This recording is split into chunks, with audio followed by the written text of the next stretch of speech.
Hello दोस्तों, आज के वीडियो में हम बात करने वाले हैं आरबीआई के बारे में। और आरबीआई का इकोनॉमी में क्या रोल होता है, वो कौन से सोर्सेज हैं जिनके थ्रू आरबीआई पैसे कमाती है, आरबीआई के पास कितना प्रॉफिट आता है, कितना सरप्लस होता है। आप सभी को पता होगा कि हर देश के पास एक सेंट्रल बैंक होता है। उसी तरह इंडिया के पास जो सेंट्रल बैंक है उसका नाम है RBI, reserve bank of India.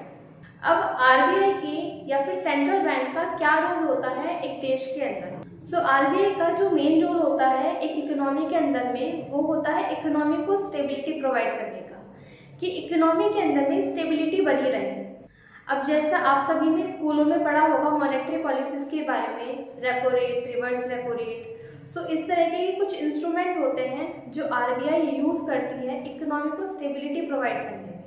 और आरबीआई का दूसरा मेन चीज़ होता है कि वो इन्फ्लेशन को चेक में रखे कि इकोनॉमी में कितना इन्फ्लेशन है और या डिफ्लेशन है।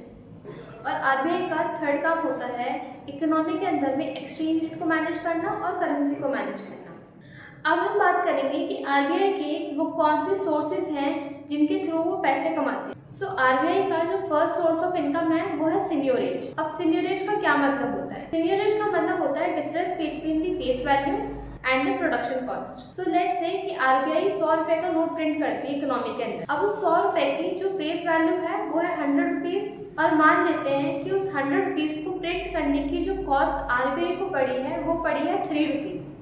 जो डिफरेंस हो गया बिटवीन फेस वैल्यू और प्रोडक्शन कॉस्ट वो हो गया 97 रुपीज। जो डिफरेंस हो गया between 100 minus 3 is 97 rupees. RBI के लिए वो प्रॉफिट है।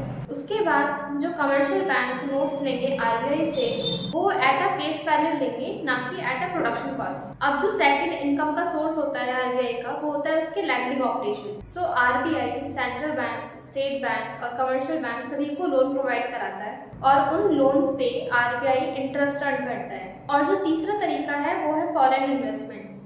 आरबीआई इन्वेस्ट करती है फॉरेन बॉन्ड्स में जहाँ से वो इंटरेस्ट रिसीव करती है। अब आरबीआई के पास में जो भी उनके इनकम आती है या प्रॉफिट होता है उसका आरबीआई क्या करती है? उन सारे प्रॉफिट में से आरबीआई अपने कुछ ऑपरेशनल एक्सपेंसेस और रिजर्व के लिए पैसे निकाल कर बाकी को गवर्नमेंट को ट्रांसफ़र कर देती है, जिसको कहा जाता है सरप्लस ट्रांसफ़र। अब हर साल आरबीआई को एक बफर मेंटेन करके रखना होता है जिसका नाम होता है कॉन्टिंजेंट रिस्क बफर। अब कॉन्टिंजेंट रिस्क बफर आरबीआई को इसलिए मेंटेन करना होता है अगर फ्यूचर में कोई भी स्टेबिलिटी क्राइसिस आ जाता है तो आरबीआई अपने आप को सेफ गार्ड कर सके। इस साल जो आरबीआई ने बफर को मेंटेन किया है वो किया है 4.5% से 7.5% के बीच में। सीआरपी मेंटेन करने के बाद और अपने सारे रिजर्व्स मेंटेन करने के बाद जो भी एक्सेस प्रॉफिट आरबीआई के पास में बचता है वो आरबीआई को सेंट्रल गवर्नमेंट को ट्रांसफ़र करना होता है, जिसको कहा जाता है सरप्लस ट्रांसफ़र। और सेक्शन 47 ऑफ आरबीआई एक्ट 1934 के तहत आरबीआई को वो सारा एक्सेस और सरप्लस ट्रांसफ़र करना होगा सेंट्रल गवर्नमेंट को। और इस साल का जो आरबीआई का सरप्लस ट्रांसफ़र था वो था 2.69 लाख करोड़, जो कि प्रीवियस ईयर के कंपैरिजन में 27% से इंक्रीज़ हुआ है, जो कि प्रीवियस ईयर 2023 से 2024 के बीच में था 2.11 लाख करोड़। और ये RBI transfer higher than expected था और उसके रीज़न थे बिकॉज इस साल आरबीआई ने अपने बहुत सारे फॉरेन एक्सचेंज को सेल किया था और आरबीआई को फॉरेन एसेट से अर्निंग भी ज़्यादा हुई थी इस साल, और शायद ये नेक्स्ट ईयर इतना हाई ना हो जो वो इस साल था। ये था आरबीआई के बारे में और उसके सरप्लस ट्रांसफ़र के बारे में कि आरबीआई अपने सरप्लस ट्रांसफ़र के साथ क्या करता है, आरबीआई का इकोनॉमी में क्या रोल है और वो कौन से सोर्सेज हैं जिसके ज़रिए आरबीआई पैसे कमाती है इकोनॉमी के अंदर।